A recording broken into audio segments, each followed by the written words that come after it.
And by the way, these strikes are happening. And you know what? They really need to strike. It really needs to happen. And that's an understatement, because guess what's happening, guys? It's already happening. Check this out. This is from MSN, by the way. Grocery workers are beginning to die of coronavirus. So it's happening. These people that are having to go to work. Major supermarket chains are beginning to report their first coronavirus-related employee deaths, leading to store closures and increasing anxiety among grocery workers as the pandemic intensifies across the country.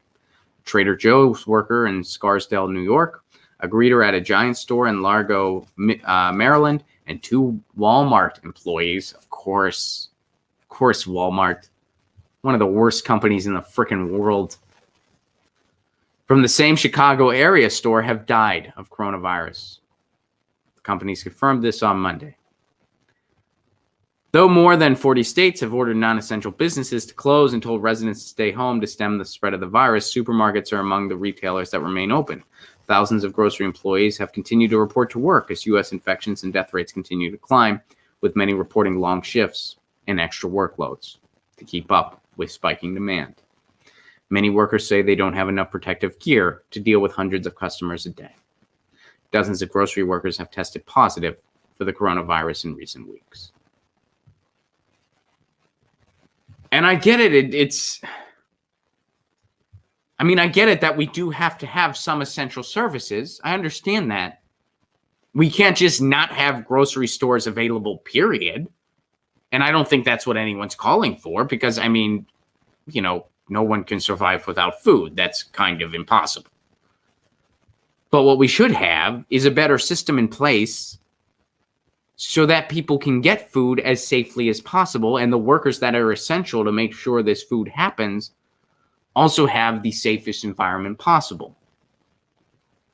For example, we should have it set up so that no one needs to go into the grocery store, so that people are able to just deliver the groceries via an overseen service where delivery people are treated right, not by places like Shipt that are abusing their workers.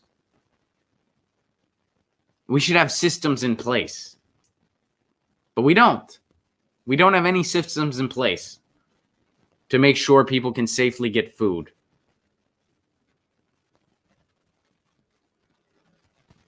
And I get it. People have to go to the grocery stores.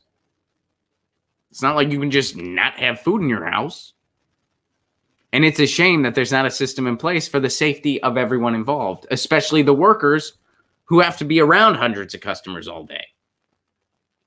If you're just going into the store, well, that's much lower risk than someone who's working at the store all day for long shifts. And as you get tired, you get more susceptible. So there's a number of things we should be doing that I'm assuming we're definitely not doing. First of all, there should be limits on how many hours anyone can work in a row. And I don't think it should be more than 4. I don't think anybody working right now should be working more than 4 hours in a row for their own safety. There should be proper sanitation available everywhere. Nobody should have a shortage of hand sanitizer or have to go in their own pocket even for hand sanitizer when they're working. When they're working at an essential service like a grocery store. No one should have to do that. They should be taken care of. They should, of course, be given masks and gloves. And they shouldn't be working for more than 4 hours in a row. And there should be more delivery services available that are actually treating people right, that can get food to people. So people don't have to go in the stores, or at least only have to go in the stores a lot less. We should be doing all those things. We're not doing any of those things. And now people are dying. People are dying as a result. So we need a general strike, and we need it big time. And that's easier said than done, because a lot of people are one paycheck away from going under. And we're not going to,